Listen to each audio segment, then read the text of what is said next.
कबहू न याद कैला जब से कैला छोड़ हो।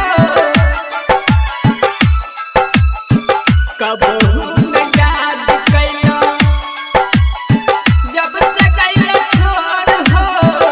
कबहू न याद कैला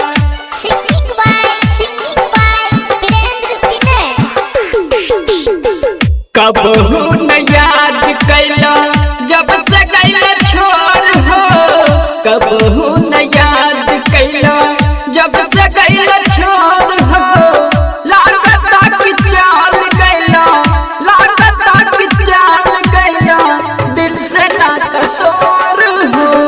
कबहू न याद कैला जब से कैला छोड़ हो। कबहू न याद कैला।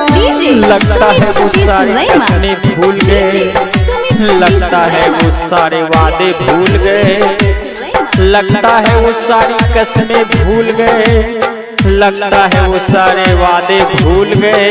हरे वादे तो वादे, लगता है अब तो वो हमें भी भूल गए। लगाता कि भूल गई तू वादा और कसम के, कहीं रहे जे साथ रहे के वादा जन्म जन्म के, वादा जन्म जन्म के, वादा जन्म जन्म के।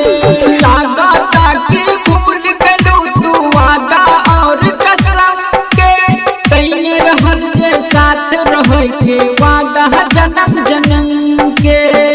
सोच सोच बहकावे, सोच सोच बहकावे अखिया से लोर हो। कबहू न याद कैला जब से कैला छोड़ हो। कबहू न याद कैला। अब कैसे बताएं कि कैसे जीते हैं हम, अब कैसे बताएं कि कैसे जीते हैं हम। जहर जुदाई का घुट घुट कर अब पीते हैं हम। जख्म कितना गहरा है किसको दिखाएं, अपनी आंसुओं से तकिया भिगोते हैं हम।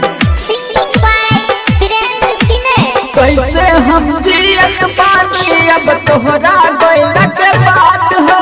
अखिया से आंसू निकल जाला जब आवे तो हर याद हो।